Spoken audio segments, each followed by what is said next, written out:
Door Number 8 by Francis Rosenfeld. The beginning. Taylor? Taylor Bradford? A voice called from behind the counter, with non-dissimulated boredom. Taylor fumbled with the paperwork and rushed to the counter to finish registering for classes before the 4 o'clock deadline. The clerk handled the documents absentmindedly while she watched the clock and switched to a more leisurely mindset in anticipation of the get-together she had planned with her friends later at the bar on the campus corner. Taylor walked out the door 30 seconds after 4, trying to avoid the clerk's resentful glare and careful not to slam the door behind her. She was a shy person, and even if she didn't want to admit it, found this whole situation of being on her own a little overwhelming. As she stepped out of the building, she couldn't help a shiver. All those old halls were so cold and drafty, a far cry from the warm California climate she was used to.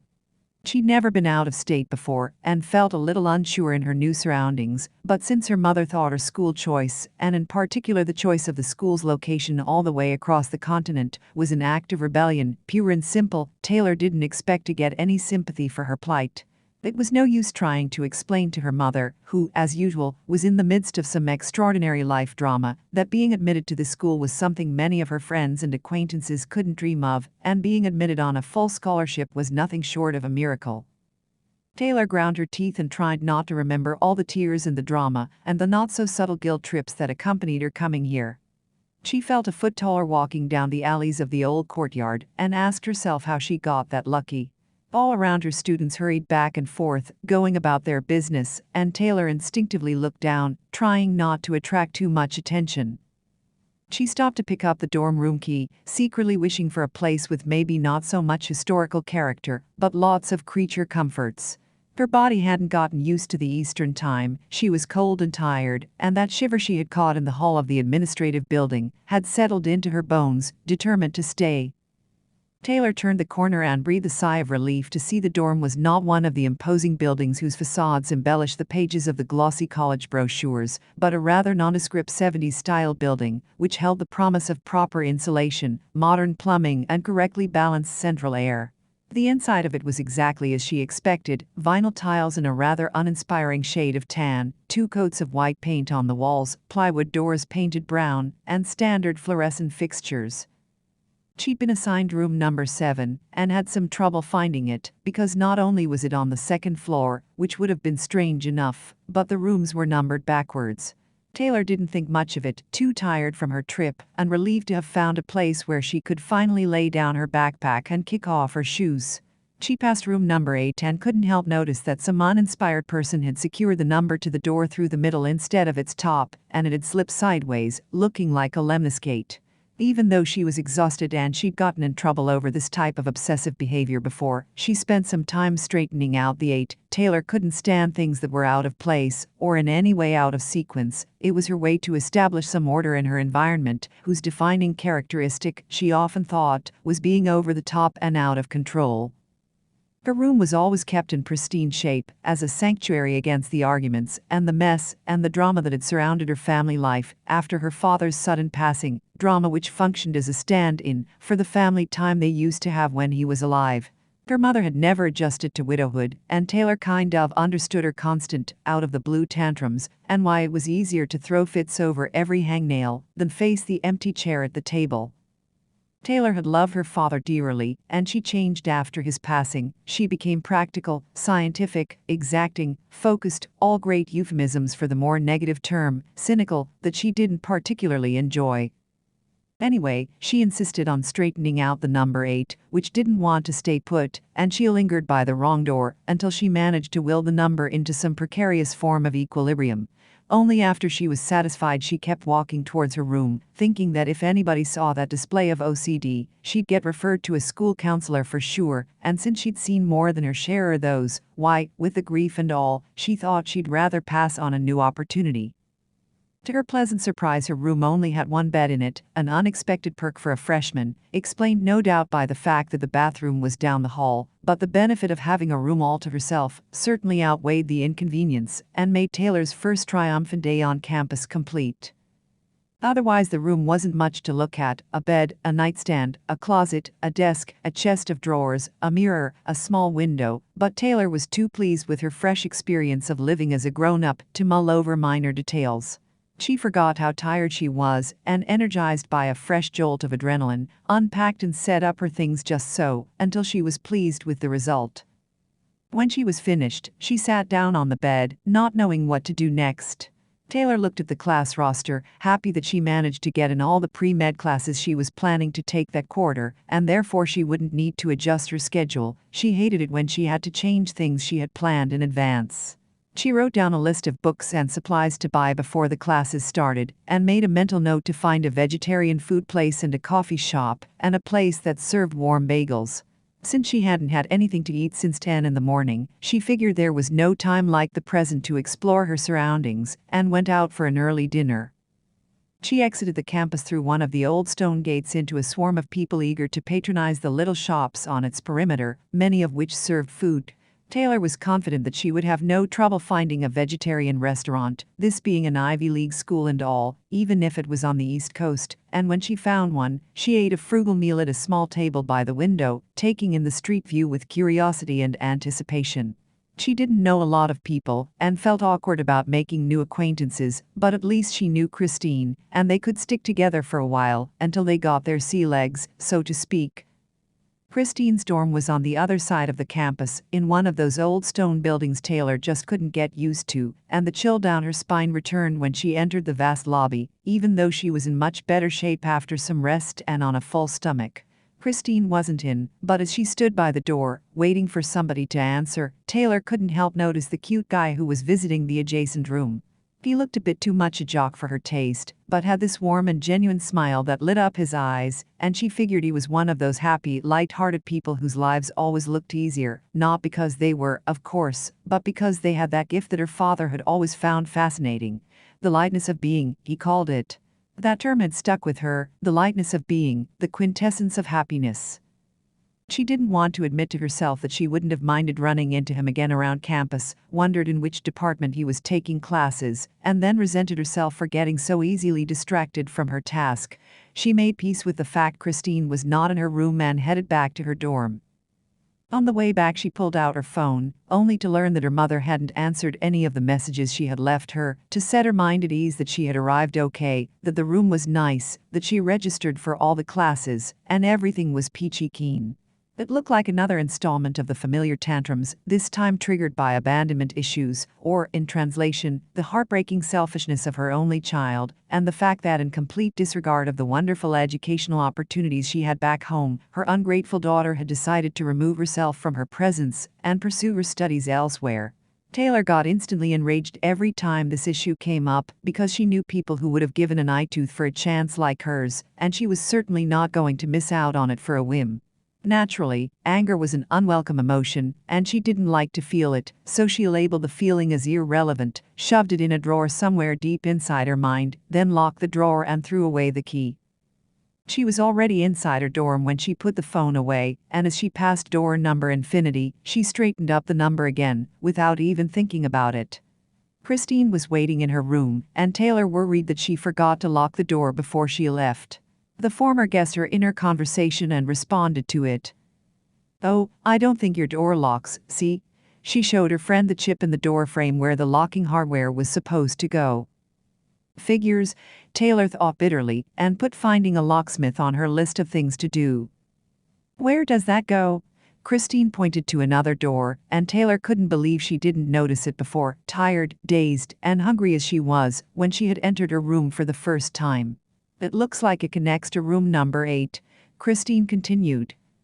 "Geez, this perk starts looking more and more like a pain the more I learn about it," Taylor mumbled under her breath. "I hope at least this door locks." She studied the door and tried to open it, but to no avail. "You don't have the key to this one, do you?" Christine asked. Taylor shook her head. "I'd push the chest of drawers against it, for safety, at least until I was sure it stayed locked," Christine advised wisely. "You don't even know what kind of weirdo is going to move into that room." Together, they pushed the chest of drawers against the door, spent a couple of hours discussing first impressions about the campus and the people in it, during which they demolished a box of chocolates Christine had brought from home. She didn't want to keep it around as a constant temptation, so they finished it and then called it a night. The next morning Taylor woke up to bumping and shuffling sounds coming from the room next door, all of which sounded like somebody was moving in, and she figured that whoever it was must have brought a lot of furniture. The noise lasted for more than an hour, so, despite the fact she didn't have to go to any classes yet, she got up and walked to the bathroom down the hall, somewhat uncomfortable she was going to run into the movers while still donning her pajamas.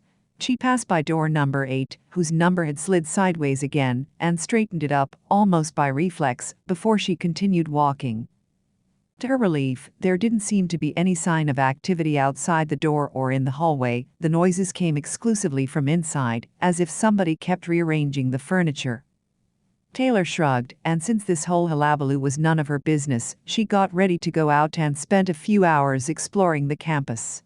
She combed the library to learn what goodies she could find in it, searched far and wide until she found a locksmith, and scheduled an appointment to fix the door. She was shocked to learn that his next available time slot was more than a month out. "What am I supposed to do in the meantime?" she asked, revolted, but the locksmith turned his back, indifferent, because he was way too familiar with young people's door hardware mishaps, and frankly, he didn't care. Taylor turned on her heels and went to meet Christine at the student cafeteria, a place most of the newcomers tended to gravitate to. She found her there indeed, sitting at a table in the sunken interior courtyard, basking in the mellow light of the autumnal sun, and sipping her latte. "Can you believe the locksmith won't come fix my door for an entire month?" she blurted out to her friend, still outraged, in search of comfort and solidarity. "That's awful," Christine sympathized. "What are you gonna do?" "I don't know, get a surface bolt or something," she said, and then realized that wouldn't help at all when she was not in the room, and brushed the issue aside, really annoyed.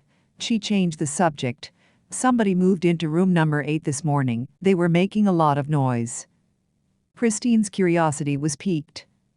"Did you see who?" she asked. "Not yet," Taylor replied, and then she didn't know what else to say. She and Christine were casual acquaintances. They had gone to the same high school, but hardly attended any classes together. It's not that she didn't like her conversation partner, she just didn't know her all that well. The abrupt silence made Christine uncomfortable, so she took charge of the conversation. "Did your mother call?" she asked innocently, sure that she had picked a safe subject, and not realizing she inadvertently stepped on one of Taylor's emotional landmines. "No," the latter responded, without any follow-up, trying to signal through the morose briefness of her response that this subject was never to be opened again. Christine felt really bad about it, not knowing what exactly it was that she did wrong. She was a genuinely nice person, and blamed herself for upsetting her new friend. She tried to figure out the easiest way out of the sudden awkwardness, and drew upon another safe subject, college courses, to dig herself out of it. "So, what classes did you register for?" The subject fed about half an hour of conversation, during which, to Christine's delight, her friend's mood was restored. They noticed with excitement the overlaps in their schedules, and promised to exchange impressions about the courses they took separately, got more coffee, munched on some bagels, and then Christine suddenly remembered she had an appointment with one of the student advisors, and departed in a hurry. Taylor finished her coffee, somewhat glad that classes were starting the following day. Trying to keep herself otherwise occupied was a bigger challenge than she had thought. She was so accustomed to grown-ups drafting her schedule for her, she didn't quite know how to fill her own time without it.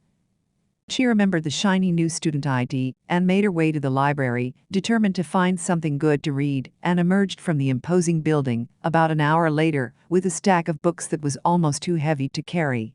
It became clear to her, as she was struggling under her bulky load, that she grossly overestimated the amount of time she was going to have available for leisurely reading after her classes started.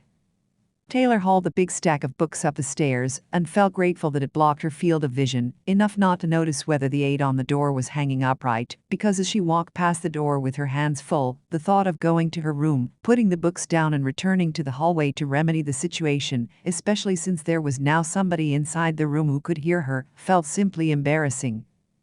Therefore she went past door number 8 without looking and found the silver lining behind her door lock situation. She was able to open it with her elbow and didn't have to lay the book bundle on the floor. At least the door closed, she thought. Having to prop closed a door left constantly ajar would have been much worse. She spent the rest of the afternoon browsing through the books, picked one and started reading, and was startled when the noises in room number 8 resumed. What on earth was that person doing? She wondered. How much furniture rearranging does a person require? Coming from someone who had spent more than an hour the previous day to figure out the best configuration for the sock drawer, that meant a lot. Besides, she was sure that all the vibrations from dragging furniture around had unsettled the number on the door, number which now weighed heavily on her obsessive brain. She could just picture it slowly drifting askew. Taylor got out into the corridor, sure to find out that more furniture was being brought in, but there was no sign of such activity. Quite the opposite, the door looked like it had never been opened. She looked closer at the handle, still dusty after the summer break, and the dust had not been disturbed at all, proof that if anybody entered that room, it wasn't through the front door. There was no light visible under the door either, and Taylor was sure the light was on in the room, because she could see a glow behind the door connecting it to hers. How on earth did they bring all that stuff in? Curiosity got the better of her, and she leaned out of her window to see if there was a pulley or something lifting up stuff to the window of the adjacent room, but there was no pulley, and in fact, to her total bewilderment, there was no window either. She figured the space must be used for some sort of storage or mechanical room, which took her perk levels down another peg. If that was the case, people were going to drag stuff in and out of it all year long. She got out again and walked back into the corridor, paying a lot more attention to her surroundings this time. It was one of those short corridor lengths, designed to avoid the requirement to install a sprinkler system, and for this reason there were only 2 rooms on it, room 7, the one she was in, and room 8, which shared one wall with her room, and the other one with the elevator shaft. Taylor dismissed the ridiculous idea of stuff being brought in by elevator, since this was a school dorm, not a luxury penthouse, but just across that she took the elevator to the first floor and verified the fact that its only door opened into the corridor. Since she was on the first floor already, she looked around. Beneath room number 8 was a large open space, the kind university planners devised to house some sort of lounge for when students received visitors. Of course, the students' visitors always went to the students' rooms, so that space, that felt kind of cold and impersonal, was always empty, except the rare occasion of the dorm party, when it served as an outlet for the overflow of people and their many kegs.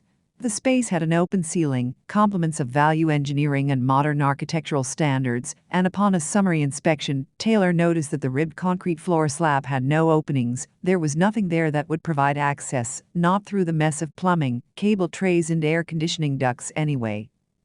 She went back to the elevator, double-checked the side panel to make sure there was no mechanism behind it, and attempted to go to the 3rd floor, but there was no 3rd floor, she noticed.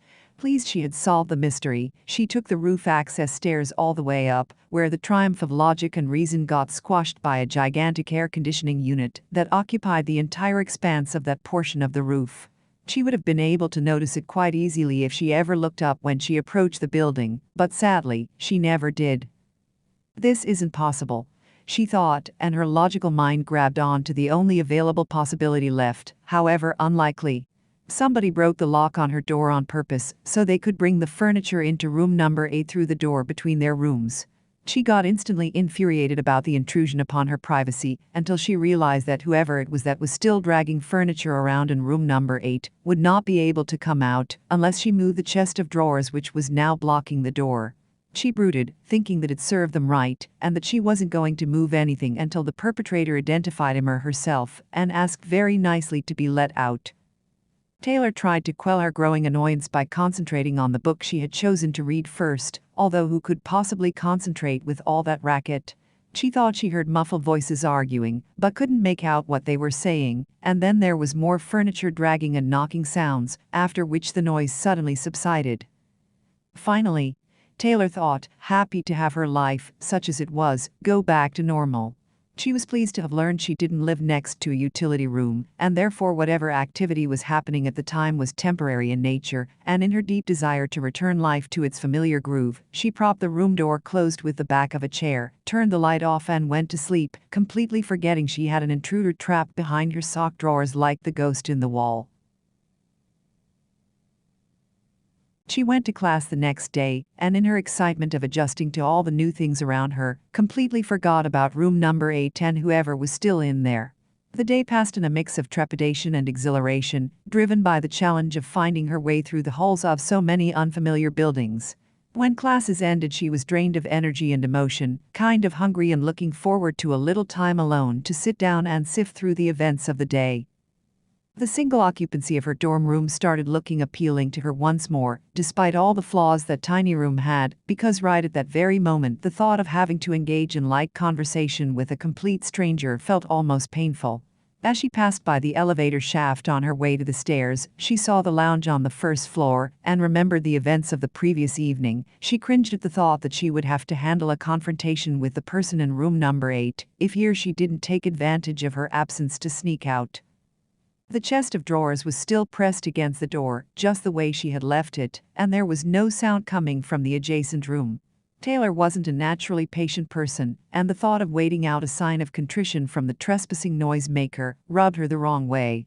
Even as tired as she was, and in search of peace and quiet, the thought of having whoever it was in there come out of the room at any time, unexpectedly, seemed unpalatable. She decided on a proactive approach, pushed the chest of drawers out of the way, and spent a few moments studying the door, and upon noticing there was absolutely nothing special about it, on a whim, she tried it to see if it was open this time. It was. The handle gave way and the door swung open before Taylor had time to stop it. The embarrassment of doing something socially awkward was replaced by surprise. The room was practically empty, with the exception of a large swivel chair marking its center and another old-fashioned wing-back chair placed nearby, almost as an afterthought. The contrast between the two pieces, one made of red leather stretched tighter than a drum around severe modern contours, and the other overstuffed, covered in chintz print and smothered under a sea of pillows, was so stunning, Taylor failed to notice the rest of the oddities in the room, more specifically the fact that it had an octagonal shape, and in the middle of each wall there was a door. She didn't anticipate there would be a person sitting in the swivel chair, which had its back to the door at the time. She walked into the room, feeling almost as if somebody or something was pushing her from behind, and gasped when the chair turned around. She found herself face to face with a young guy with glasses, rather long and unruly black hair and a wispy beard. He didn't seem surprised to see her, which increased Taylor's discomfort. Because she didn't know how to extricate herself from the uncomfortable situation, she blurted the first thing that came to her mind, however illogical. "What are you doing here?" "I should ask you this question," he replied, poised. "You're in my room." She wanted to turn around and run back, but then she remembered her broken lock and decided to ask him about it, just to clear the air. "Of course I didn't break your door," he replied, annoyed. "I wouldn't worry about the lock anyway, it's not a critical detail. Please, sit. I've been expecting you." Taylor sat in the chintz chair, which was a lot more comfortable than it looked. She settled herself in, grateful for its softness and suddenly remembering how tired she was, and was still adjusting the pillows when she met the young man's gaze again. She felt absolutely ridiculous sitting there, buried in a mountain of pillows and floral motifs for no reason at all. "I'm touched you found your way to comfort. That's exactly why I teach this class, to encourage people to settle into their comfort zones." The sarcasm wasn't lost on Taylor, but since she had made the first socially unacceptable move by walking into another person's room uninvited, she ground her teeth and didn't retort. She regained her composure and asked the obvious question. "What class?" "Welcome to Y106.67, Introduction to Wayfinding Systems." It's an introductory class. He pointed out the obvious, and Taylor wondered what remedial wayfinding systems class she had missed to justify the additional explanation. "An introductory class in what?" she pushed back. "Wayfinding," he pointed out, looking at her as if to assess whether she had the required level of intelligence to attend the class. Taylor sat back in her cozy chair, still trying to figure out who was pulling a prank on her and why, and amazed by the lengths that someone went to in order to generate this level of detail. The doors alone, for one. So she decided to play along and asked, "Where do the doors lead?" knowing full well after the exploration trip she had taken around the building the day before that they couldn't possibly lead anywhere. "We'll get to each door when its turn comes, but I need to give you the disclaimer about door number 8, it's university policy, safety training, release of liability, that sort of thing. You get the idea." In short, don't go through door number 8. Sure, Taylor replied, with a hint of sarcasm that didn't escape her conversation partner, but all the other ones should be safe, right? Or do I have to review the door handle operation manuals before I go through? The young man rolled his eyes, clearly irritated, and scrunched his face a bit to adjust the glasses on the bridge of his nose. He spoke sharply. God, I hate freshman class, and for some evil reason I always get stuck with it, every single year, at least once. You all think you know everything. This gets so tedious after a couple of decades. How old are you, exactly? She thought, shocked, and then remembered she was playing along in a prank, and decided to let go of the question, to see what tall tale he was going to make up next. He didn't look more than 20 anyway. In fact, if she had to venture a guess, he looked exactly her age, and she wouldn't have been surprised to run into him in one of the courses she had enrolled in. She looked at him carefully, to figure out if she had seen him around campus. He looked very familiar. She didn't know why. There was something about his facial expressions, his hand gestures, the way he sat in the chair, that she was certain she had seen before, although she simply couldn't remember where. He was relatively tall, with an athletic but slender build, dressed in a solid dark t-shirt and jeans. He could have been any of the hundreds of students she passed by as she walked across the courtyard to go from one class to the next. Finding no answer, she shook her head and gave up, and tried to wrap up this charming interlude to go veg out in her room. You do know this is a mandatory class for your study major, right? He asked, even more displeased than before, and the furrow between his eyebrows deepened. Of course it is, she said, and got up to leave. He didn't try to stop her, so she headed, very sure of herself, in the direction from which she had come, only to notice, in disbelief, that there were only 8 doors on the walls, none of which led back to her room. No doubt you counted the doors when you came in, he commented on her bewildered expression. How many were there? 8, she mumbled, still in shock. And there you go. There are still 8 doors. But, she protested, really terrified this time. Stop fretting, the door will be there when class ends. Sit down, you're wasting instruction time, you're not my only pupil, you know. She sat down, waiting for him to speak, but he didn't. He just looked at her, expectantly. They sat in silence for a while, staring at each other, until eventually he looked at his watch and restarted the conversation. So, are there any questions you would like me to answer before we begin? Where do I even start?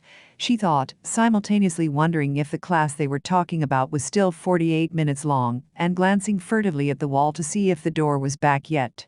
Her instructor was staring her down, waiting for a question, so she racked her brains to come up with one that wouldn't sound completely idiotic.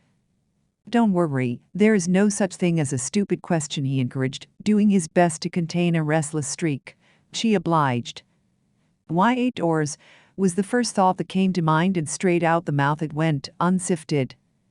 Because the curriculum didn't allow enough time for 9, and 7 would have been too few. He shed light on the issue. What happened to room number 8? She blurted, almost against her will. Oh, now we really do have a good question here, but you need to pass this class to understand the explanation. The short answer is, room number 8 is where it has always been. Is the class about these doors? Yes. When you successfully walk through them, the class ends. We'll meet every day for an hour, just like today, he said in a voice that started to sound more amenable. So, this course is only 8 days long? She asked, still skeptic. First, what makes you think you'll be able to successfully walk through the doors on the first try? And second, what did I say about door number 8? Don't go through it? She asked tentatively. That's right, he responded. We are going through the doors in their order of difficulty, starting tomorrow with door number 1. You are coming as well? Definitely. I'm responsible for your welfare for the duration of the class. I don't even want to picture the bureaucratic nightmare that would ensue if you got lost. Got lost where? She panicked. Don't worry. As I said, I'm coming with. What do you mean by successfully go through them? What's so hard about walking through a door? You can walk through it if it isn't there. He smiled, and from the corner of her eye she noticed the door leading back to her place, wide open as she had left it, staring her down from across the room. He turned his head. Well, it looks like the class just ended. See you tomorrow. He dismissed her. She hesitated, not knowing whether it was okay to leave and troubled by a thought. So, she finally uttered, "What if I decide not to come back here? It's your education, not mine. If you do, however, decide to return, class starts promptly at 4. Don't be late. I loathe that." "What am I supposed to do in the meantime?" she mumbled, confused. "Go to your other classes, of course.